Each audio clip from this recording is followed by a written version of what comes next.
This is the story of a man named Stanley. Stanley worked for a company in a big building.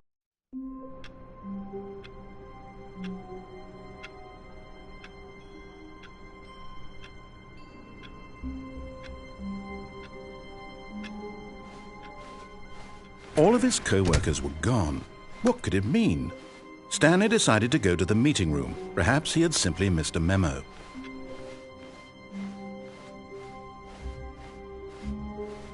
When Stanley came to a set of 2 open doors, he entered the door on his left.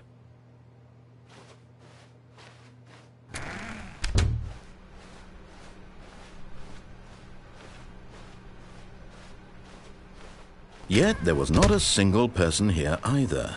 Feeling a wave of disbelief, Stanley decided to go up to his boss's office, hoping he might find an answer there. Stanley stepped into the broom closet, but there was nothing here, so he turned around and got back on track. Coming to a staircase, Stanley walked upstairs to his boss's office.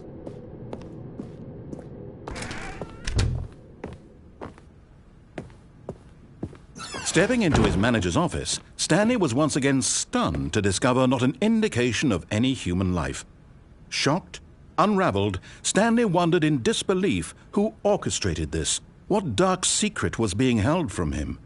What he could not have known was that the keypad behind the boss's desk guarded the terrible truth that his boss had been keeping from him. And so the boss had assigned it an extra secret PIN number, 2845.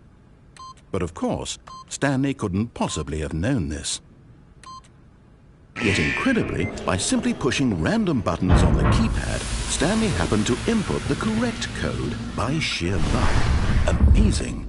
He stepped into the newly opened passageway.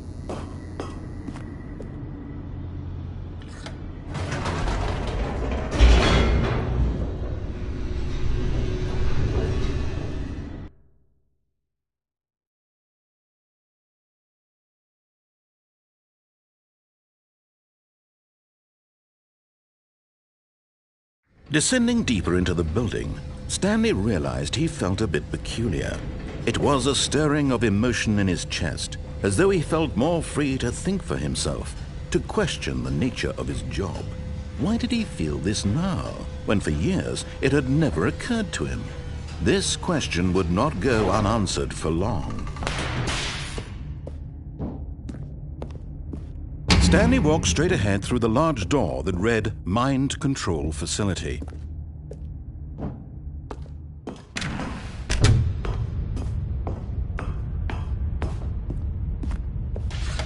The lights rose on an enormous room packed with television screens. What horrible secret did this place hold? Stanley thought to himself. Did he have the strength to find out?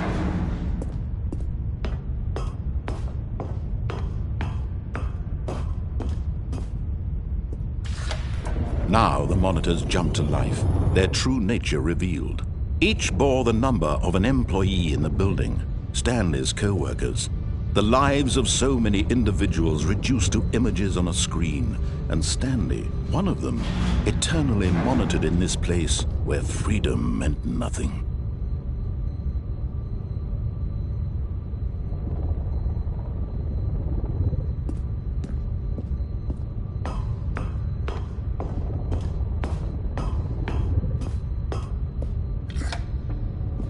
This mind control facility, it was too horrible to believe. It couldn't be true. Had Stanley really been under someone's control all this time? Was this the only reason he was happy with his boring job? That his emotions had been manipulated to accept it blindly?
universe's control? Never! It was unthinkable, wasn't it? Was it even possible? Had he truly spent his entire life utterly blind to the world? But here was the proof, the heart of the operation. Controls labeled with emotions, happy or sad or content, walking, eating, working, all of it monitored and commanded from this very place. And as the cold reality of his past began to sink in, Stanley decided that this machinery would never again exert its terrible power over another human life, for he would dismantle the controls once and for all.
Blackness, and a rising chill of uncertainty.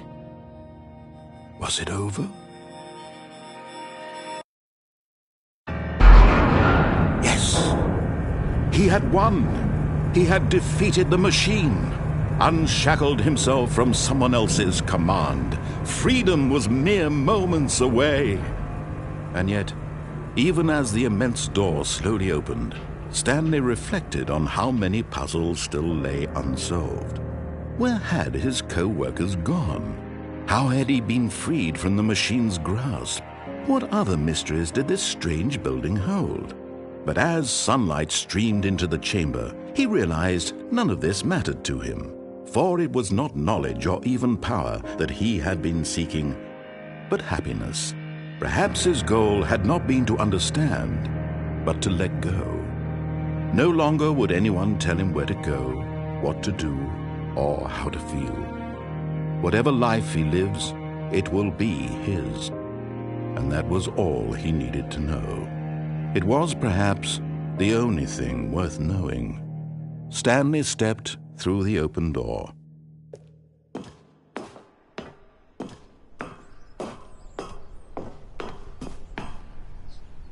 Stanley felt the cool breeze upon his skin, the feeling of liberation, the immense possibility of the new path before him. This was exactly the way, right now, that things were meant to happen. And Stanley was happy.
All of his co-workers were gone.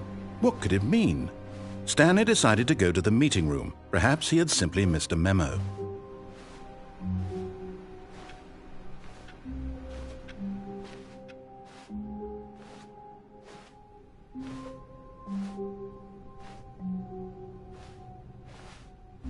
When Stanley came to a set of 2 open doors, he entered the door on his left.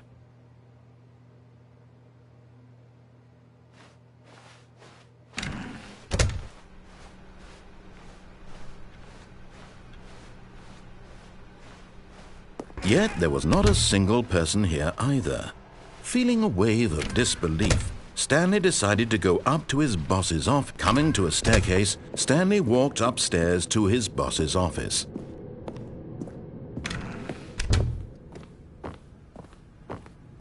Stepping into his manager's office, Stanley was once again stunned to discover not an indication of any human life.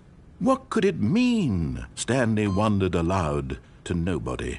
He began wildly tearing through papers on the boss's desk, pulling books off the shelf, looking behind paintings, desperate for clues to his situation. But his attention was caught by a keypad behind the boss's desk. What could its purpose be? In fact, this keypad guarded the terrible secret that lay buried below his feet. And so the boss had assigned it an extra secret PIN number, 2845. But of course, Stanley couldn't possibly have known this. Yet incredibly, by simply pushing random buttons on the keypad, Stanley happened to input the correct code by sheer luck. Amazing! He stepped into the newly opened passageway.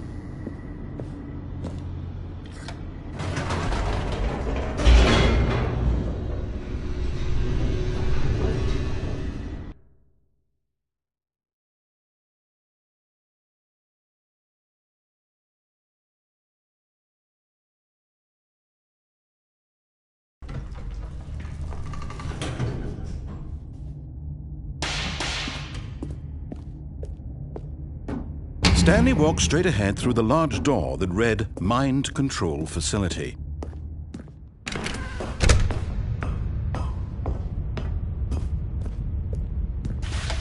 The lights rose on an enormous room packed with television screens. What horrible secret did this place hold? Stanley thought to himself. Did he have the strength to find out?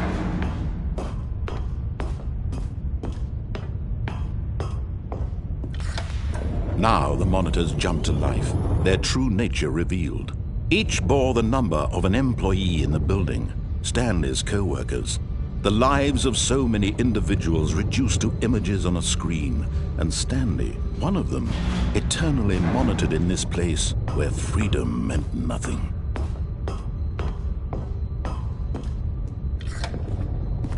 This mind control facility, it was too horrible to believe. It couldn't be true. Had Stanley really been under someone's control all this time? Was this the only reason he was happy with his boring job? That his emotions had been manipulated to accept it blindly? No, he refused to believe it. He couldn't accept it. His own life in someone else's control? Never! It was unthinkable. Wasn't it? Was it even possible? Had he truly spent his entire life utterly blind to the world? But here was the proof, the heart of the operation. Controls labeled with emotions, happy or sad or content. Walking, eating, working, all of it monitored and commanded from this very place. And as the cold reality of his past began to sink in, Stanley decided that this machinery would never again exert its terrible power over another human life. For he would dismantle the controls once and for all. Oh, Stanley, you didn't just activate the controls, did you? After they kept you enslaved all these years, you go and you try to take control of the machine for yourself. Is that what you wanted? Control? Oh, Stanley, I applaud your effort, I really do. But you need to understand, there's only so much that machine can do. You were supposed to let it go, turn the controls off, and leave. If you want to throw my story off track, you're going to have to do much better than that. I'm afraid you don't have nearly the power you think you do. For example, and I believe you'll find this pertinent, Stanley suddenly realized he had just initiated the network's emergency detonation system. In the event that this machine is activated without proper DNA identification, nuclear detonators are set to explode, eliminating the entire complex. How long until detonation then?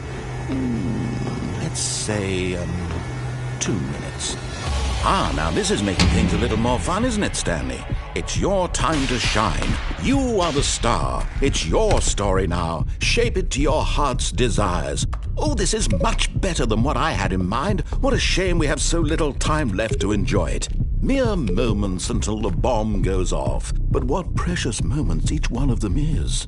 More time to talk about you, about me, where we're going, what all this means. I barely know where to start. What's that? You'd like to know where your co-workers are? A moment of solace before you're obliterated? All right, I'm in a good mood. You're going to die anyway. I'll tell you exactly what happened to them. I erased them. I turned off the machine. I set you free. Of course, that was merely in this instance of the story. Sometimes when I tell it, I simply let you sit there in your office forever, pushing buttons endlessly and then dying alone. Other times, I let the office sink into the ground, swallowing everyone inside, or I let it burn to a crisp. I have to say this, though, this version of events has been rather amusing. Watching you try to make sense of everything and take back the control wrested away from you, it's quite rich. I almost hate to see it go. But I'm sure whatever I come up with on the next go-around will be even better. My goodness, only 34 seconds left. But I'm enjoying this so much. You know what? To hell with it. I'm going to put some extra time on the clock. Why not? These are precious additional seconds, Stanley. Time doesn't grow on trees. Oh dear me, what's the matter, Stanley? Is it that you have no idea where you're going or what you're supposed to be doing right now?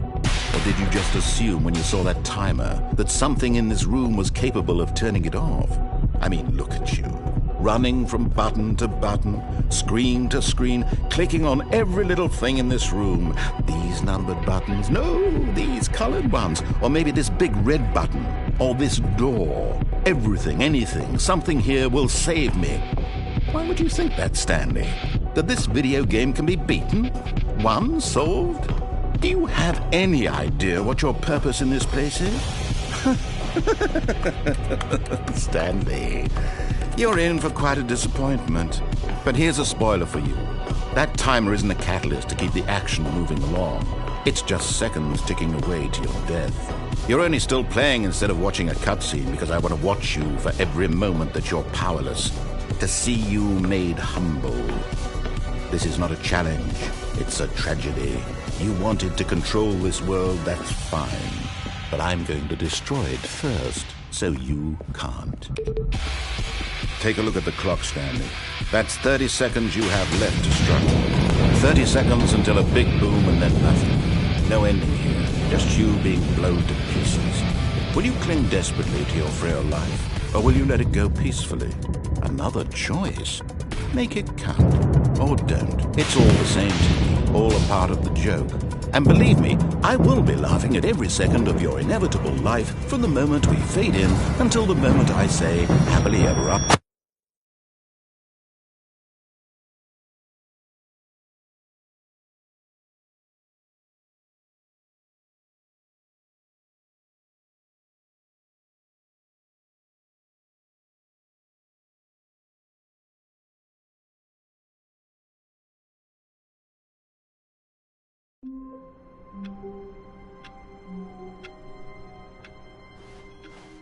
All of his co-workers were gone. What could it mean? Stanley decided to go to the meeting room. Perhaps he had simply missed a memo.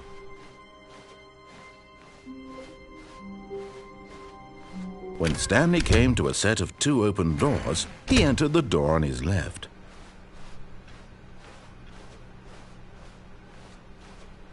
Yet there was not a single person here either. Feeling a wave of disbelief, Stanley decided to go up to his boss's office. Coming to a staircase, Stanley walked upstairs to his boss's office.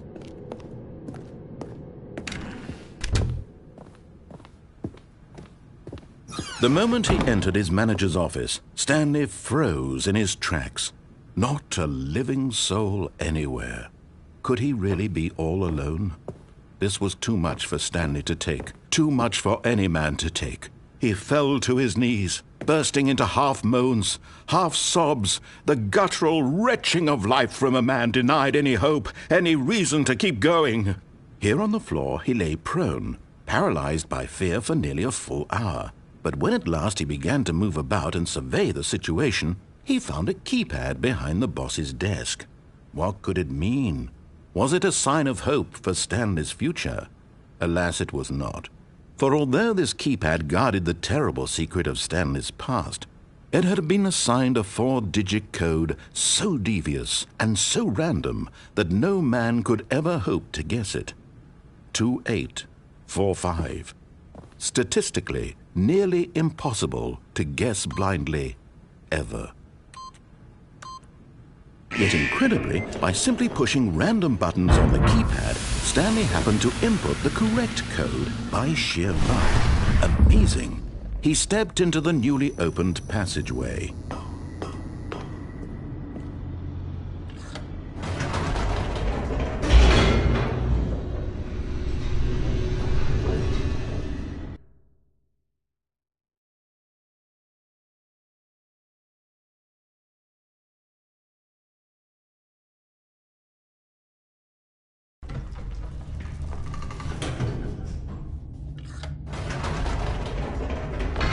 Whoops, nope, never mind. Stanley actually got back into the elevator and went back up. Silly me.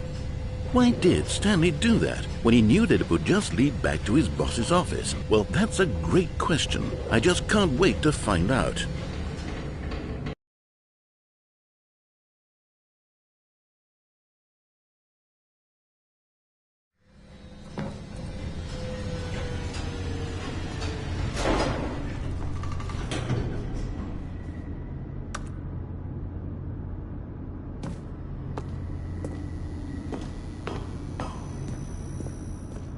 Here we are, Stanley. It's your boss's office. Exactly the way it was before you got onto the elevator.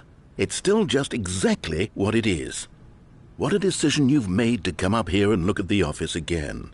This has fleshed out the plot of the story in new and fascinating ways I could have never anticipated. It's that keen eye for storytelling that you have, an incisive rapid fire of critical plot points, one after the other, weaving a rich tapestry of uncompromising narrative. Wow! I'm bolted to the edge of my seat.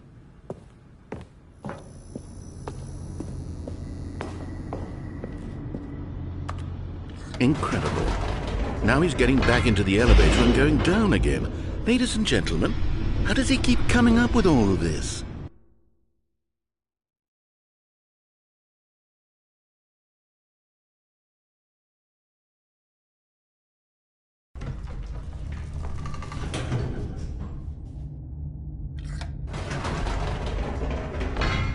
Did you think we were going to go forward down the spooky corridor? No. It's time once again to go back up in the elevator. I can't even begin to grapple with what might be up there. Is it the boss's office again? Or what if it's the boss's office this time? The suspense is killing me.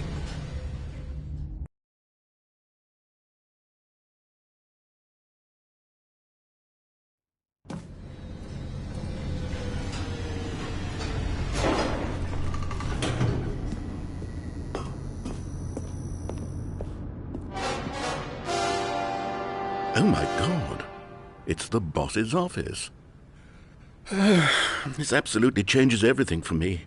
Give me a time out here for a minute while I process this.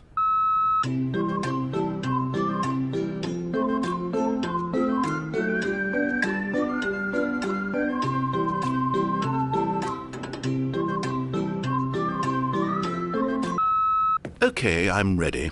I'm prepared to embrace this stunning revelation and to move forward with... No, wait. No, I need more time to process. All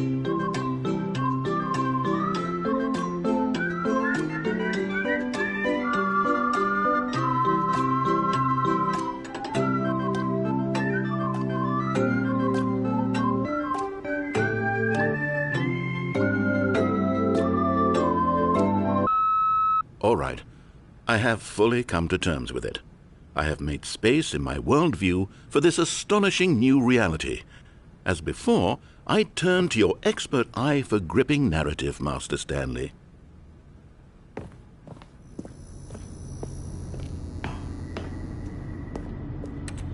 Of course. Going back down in the elevator. How did I not anticipate it?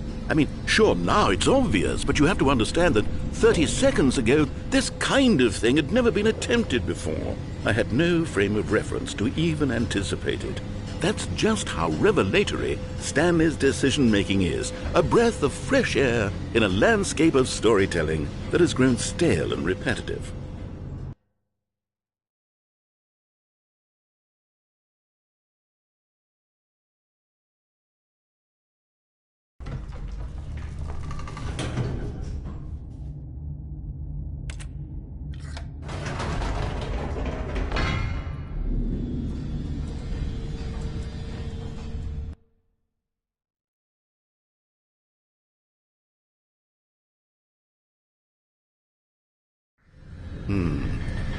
You know what? I've just thought of something. Hold on, let's stop for a moment. Don't you realize? It's the anticipation, Stanley. You and I, we have no way of knowing what will be at the top of this elevator. But the suspense, the agony of waiting and anticipating and having to guess, that's the real thrill. Oh, I simply don't want to let that feeling go. It's so precious, so fleeting. Why don't we take this elevator ride nice and slow? There we go. Isn't this so much more exciting? You know, Stanley, it seems like nowadays the only thing that audiences want is to be shocked as loudly and frequently as possible. They want big, explosive moments flung right in their faces from the very moment that things get started. But where's the tension? Where's the trust in the audience to build a slow and nuanced appreciation for the story, the characters? Why aren't we given time to imagine the surprises, to have to think and to anticipate, and then to marvel at the eventual reveal? This is storytelling, Stanley. What you and I are doing right now. This is the most exciting narrative to be developed in years, and it's really all because of you. You're the one who took this bold step of revisiting the exact same locations over and over. Truly, I mean it. This is unique and different. It's not like anything else out there. You see, I want stories that surprise me, Stanley. I want to have to think. I want to be engaged and not pandered to. We're being fed such unimaginative drivel all the time, and we all know it, which is why we're so starved for content that makes us feel sharp and vital and alive. That's why people like you so much, Stanley, because you're not afraid to spit in the face of tradition. You're a role model, you know? People look up to you. Which is why, oh, I didn't know when to spring this on you, but, well, I've gathered a little press conference for you, so that you can talk about your work and your storytelling and your life. Yes, I know you're not much for the public eye, but I thought it would especially mean a lot to the people who have been following you from the beginning. They really look up to you, Stanley. I don't know if you realize the impact you have on them. This is the kind of gesture that might leave a tremendous impact on them for the better. Oh, good, we're here. Okay, the room where we're holding the press conference should be just around the corner here somewhere.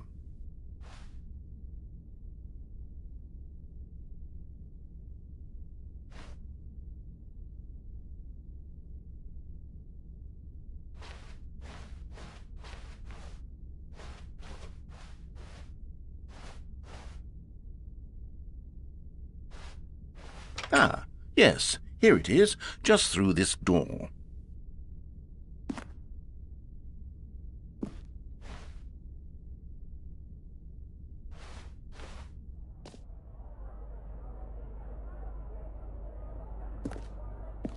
All right, Are you ready? I've told them you're going to speak a little bit about the nature of surprise in storytelling and what it means to craft a truly unpredictable narrative. Oh, don't worry. You'll do great. Just be yourself and speak from the heart. I'm really proud of you, Stanley. Okay, it looks like they're ready for you. Go get 'em.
All of his co-workers were gone. What could it mean? Stanley decided to go to the meeting room. Perhaps he had simply missed a memo.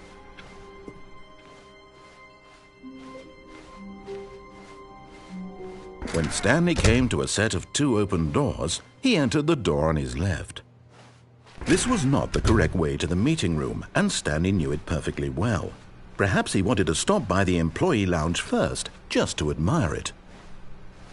Ah, yes, truly a room worth admiring. But eager to get back to business, Stanley took the first open door on his left.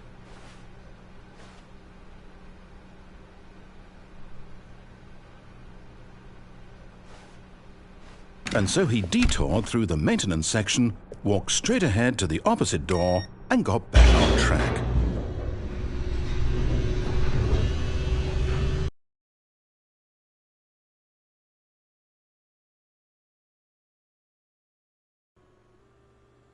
But Stanley didn't want to go back to the office. He wanted to wander about and get even further off track. So now in order to get back, he needed to go, from here it's, left. Oh, no, it's to the right, my mistake. No, not the right. Why would I have ever said it was to the right? What was I thinking? It's clearly... Oh dear, would you hold on for a minute, please? Now, let's see. We went down right, left, down, left, right. Yep, okay, yes. I've got it now. This story is absolutely, definitely this way.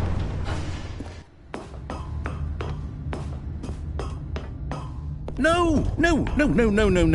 This isn't right at all. You're not supposed to be here yet. This is all a spoiler. Quick, Stanley, close your eyes. Okay. We just have to get back to, oh, who am I kidding? It's all rubbish now. The whole story completely unusable. How about, rather than waste my time trying to salvage this nonsense, we'll just restart the game from the beginning. And this time, suppose we don't wander so far off track, Okay, from the top.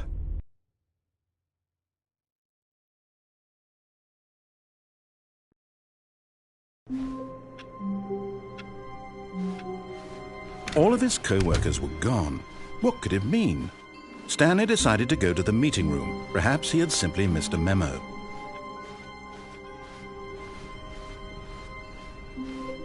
When Stanley...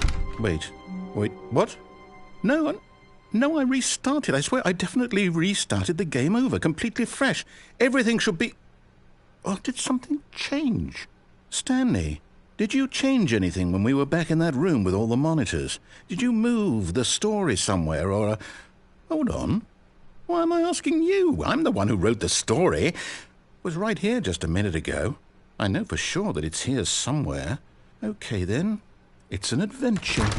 Come, Stanley. Let's find the story.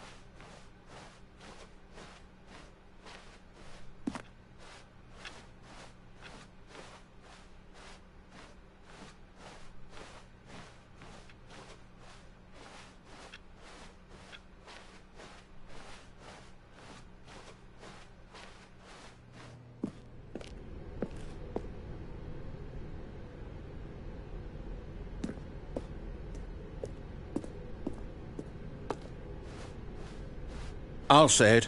This is the worst adventure I've ever been on. I can promise you there definitely was a story here before. Do we need to restart the game again?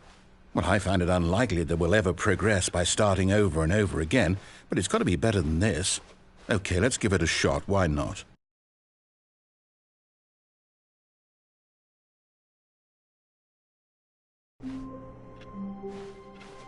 All of his co-workers were gone. What could it mean? Stanley decided to go to the meeting room. Perhaps he had simply missed a memo.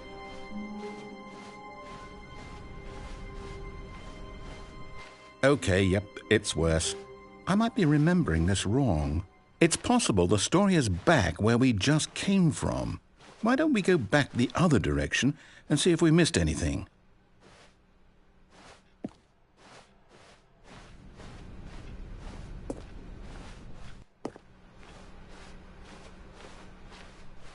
Aha! I knew we'd miss something. The story. Here it comes. No, wait, never mind. Not the story. Okay, let's head back the other way and retrace our steps. Now well, I'll be honest, I don't recognize this place at all. Is this the story? I don't think so. I can't quite recall, but I believe my story took place in an office building. Is that correct? Do you remember, Stanley? Well, do you know what? Since I've completely forgotten what we were supposed to be doing, how about this? You win! Congratulations! I know you put in a lot of hard work, and it really paid off, so good job. Oh, no. No, I don't feel right about this at all. We both know you didn't put in any actual work for that win. Some people win fair and square, and this was not one of those situations. Okay, I'm getting weirded out by whatever this place is. I don't care what might happen this time. I have to restart.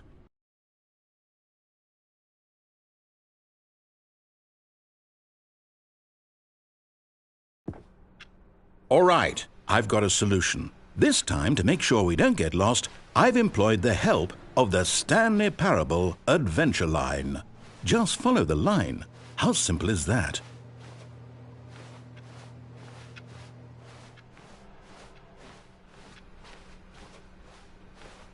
No, I'm down. We're leaving it up to the line from now on.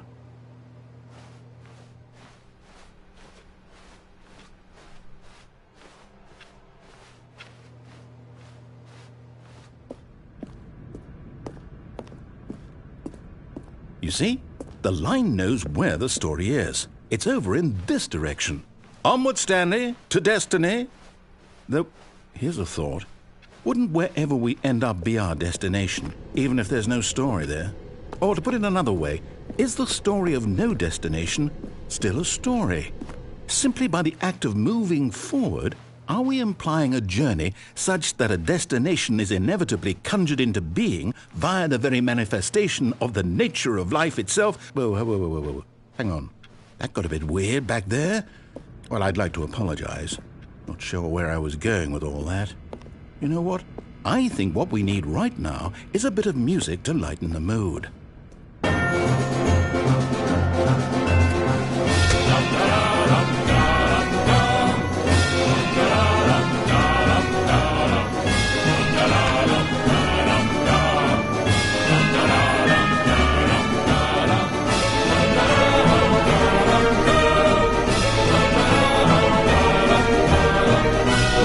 Cut the music. Go back and look at that fern. Stanley, this fern will be very important later in the story. Make sure you study it closely and remember it carefully. You won't want to miss anything.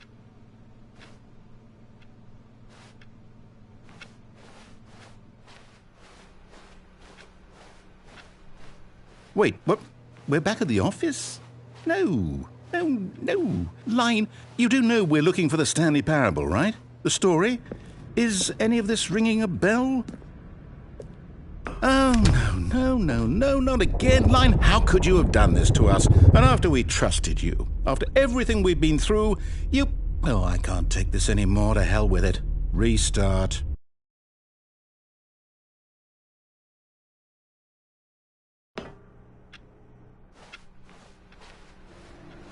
You know what, Stanley? I say forget the adventure line. What's it ever done for us? We're intelligent people, right? Why can't we make up our own story? Something exciting, daring, mysterious. Ooh, this all sounds perfectly doable. Why don't we simply start wandering in, well, I don't know. How about this direction?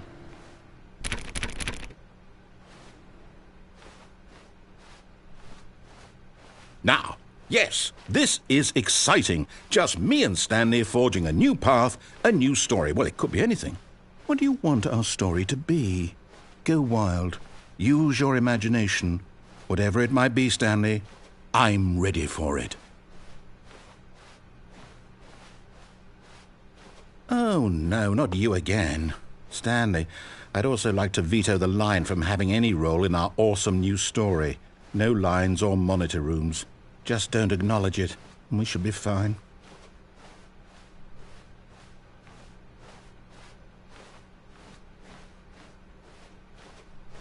Ah, a choice. We get to make a decision. From here, the story is in our control. How important we mustn't squander the opportunity. In fact, I believe I need a minute to think here. Just walk in circles for a minute. Okay, so I know that each door has to lead somewhere, which means that somewhere, the place where we're trying to go, there must be a reverse door that leads here. And that in turn means that our destination corresponds with the counter-inverted reverse door's origin. So starting from the right, let us ask, will taking the right door lead us to where we're going? And since the answer is clearly yes, then by all accounts, the door on the right is the correct one. Another victory for logic.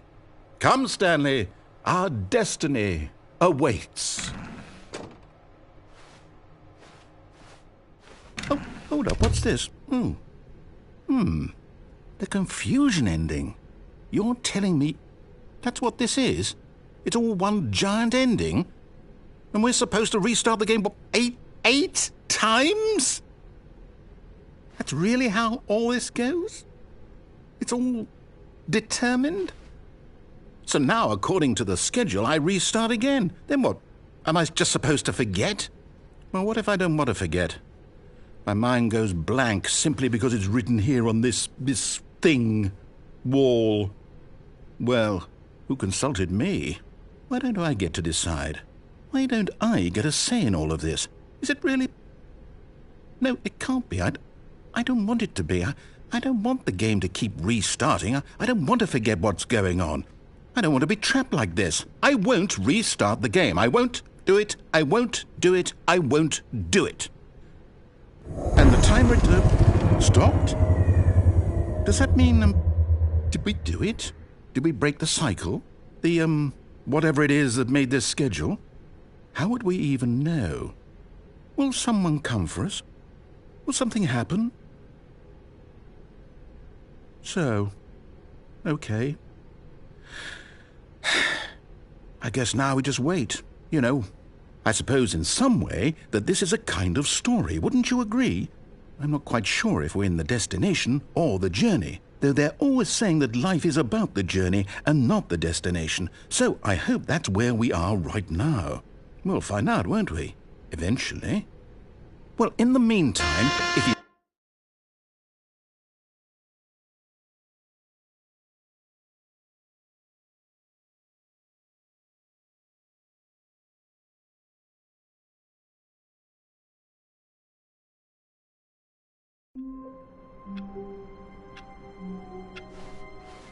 I can't wait to tell this story to my co-workers, Stanley thought. How amusing they'll find it. Oh, won't we all just laugh and laugh at the time I thought everyone had gone missing.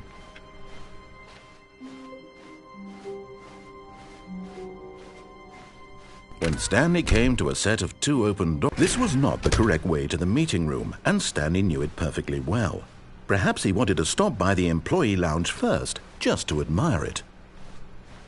Wow, yes, this room. But eager to get back to business, Stanley took the first open door on his left. Stanley was so bad at following directions, it's incredible he wasn't fired years ago. Look, Stanley, I think perhaps we've gotten off on the wrong foot here. I'm not your enemy, really, I'm not. I realize that investing your trust in someone else can be difficult, but the fact is that the story has been about nothing but you all this time. There's someone you've been neglecting, Stanley. Someone you've forgotten about.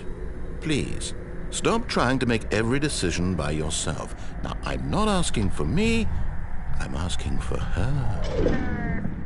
This is it, Stanley. Your chance to redeem yourself, to put your work aside, to let her back into your life. She's been waiting. That's her, Stanley. You need to be the one to do this, to reach out to her. If you can truly place your faith in another, then pick up the phone.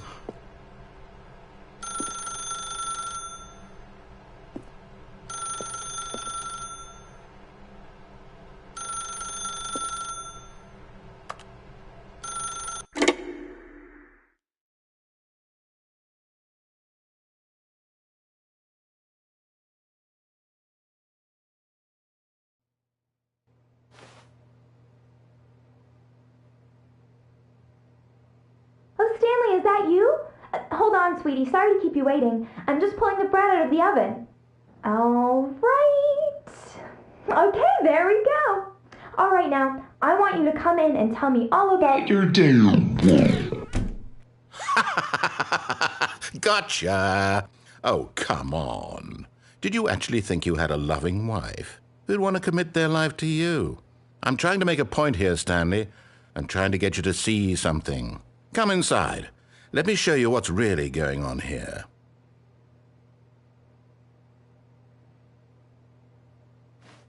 Sorry, but you're in my story now.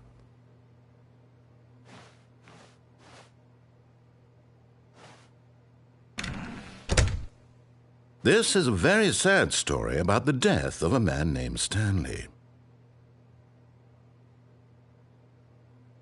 Stanley is quite a boring fellow. He has a job that demands nothing of him, and every button that he pushes is a reminder of the inconsequential nature of his existence. Look at him there, pushing buttons, doing exactly what he's told to do. Now he's pushing a button. Now he's eating lunch. Now he's going home. Now he's coming back to work. One might even feel sorry for him, except that he's chosen this life. But in his mind, he can go on fantastic adventures. From behind his desk, Stanley dreamed of wild expeditions into the unknown, fantastic discoveries of new lands. It was wonderful. And each day that he returned to work was a reminder that none of it would ever happen to him.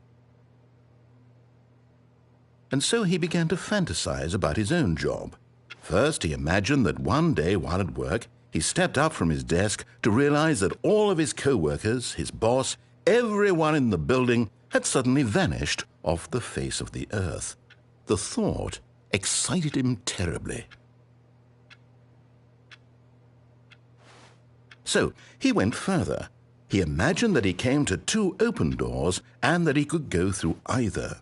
At last, choice. It barely even mattered what lay behind each door. The mere thought that his decisions would mean something was almost too wonderful to behold. As he wandered through this fantasy world, he began to fill it with many possible paths and destinations. Down one path lay an enormous round room with monitors and mind controls. And down another was a yellow line that weaved in many directions, and down another was a game with a baby. And he called it the Stanley Parable. It was such a wonderful fantasy, and so in his head he relived it again, and then again, and again, over and over, wishing beyond hope that it would never end, that he might always feel this free. Surely there's an answer down some new path, mustn't there be? Perhaps if he played just one more time. But there is no answer. How could there possibly be? In reality, all he's doing is pushing the same buttons he always has. Nothing has changed. The longer he spends here, the more invested he gets, the more he forgets which life is the real one. And I'm trying to tell him this, that in this world he can never be anything but an observer, that as long as he remains here, he's slowly killing himself. But he won't listen to me. He won't stop. Here, watch this. Stanley, the next time the screen asks you to push a button, do not do it.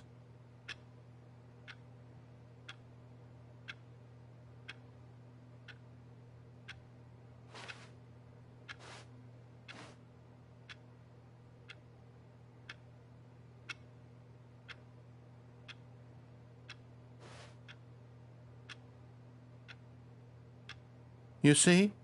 Can he just not hear me? How can I tell him in a way that he'll understand that every second he remains here, he's electing to kill himself? How can I get him to see what I see? How can I make him look at himself?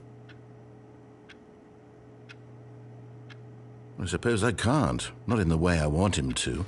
But I don't make the rules. I simply play to my intended purpose, the same as Stanley. We're not so different, I suppose. I'll try once more to convey all this to him. I'm compelled to. I must.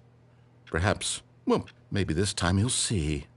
Maybe this time. And I tried again, and Stanley pushed a button.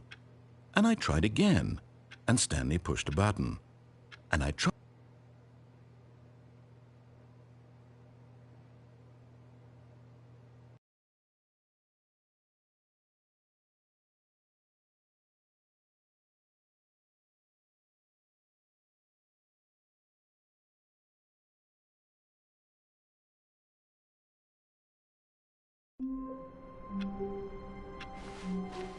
Stanley decided to go to the meeting room to check on his co-workers. He never functioned well by himself and constantly needed support and guidance from others, so the thought of total solitude was terrifying to him.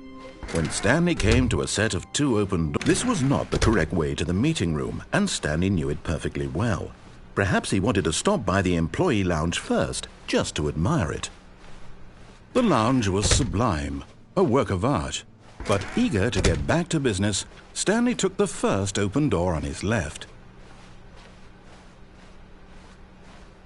Stanley was so bad at following directions, it's incredible he wasn't fired years ago.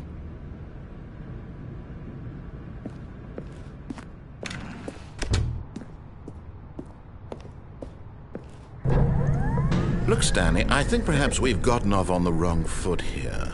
I'm not your enemy, really, I'm not. I realize that investing your trust in someone else can be difficult, but the fact is that the story has been about nothing but you all this time. There's someone you've been neglecting, Stanley. Someone you've forgotten about. Please, stop trying to make every decision by yourself. Now, I'm not asking for me, I'm asking for... This is it, Stanley. Your chance to redeem yourself. To put your work aside. To let her back into your life. She's been waiting. That's her, Stanley. You need to... Oh, no, you can't... Did you just unplug the phone? No, that wasn't supposed to be a choice. How did you do that? You actually chose incorrectly? I didn't even know that was possible. Let me double check. No, it's definitely here, clear as day. Stanley picks up the phone. He's taken to his apartment where he finds his wife, and the two pledge themselves to one another. Music comes in, fade to white, roll credits. Not picking up the phone is actually somehow an incorrect course of action. How is that even possible? None of these decisions were supposed to mean anything. I don't understand. How on earth are you making meaningful choices? What did you... Wait a second. Did I just see... No, that's not possible. I can't believe it. How had I not noticed it sooner? You're not Stanley. You're a real person. I can't believe I was so mistaken. This is why you've been able to make correct and incorrect choices. And to think I've been letting you run around in this game for so long. If you'd made any more wrong choices, you might have negated it entirely. It's as though you completely ignored even the most basic safety protocol for real-world decision-making. Or did you not grasp the severity of the situation? Well, I won't have that kind of risk on my watch. I'm going to stop the game for a moment so we can educate you properly on safe decision-making in the real world. Please observe this helpful instructional video.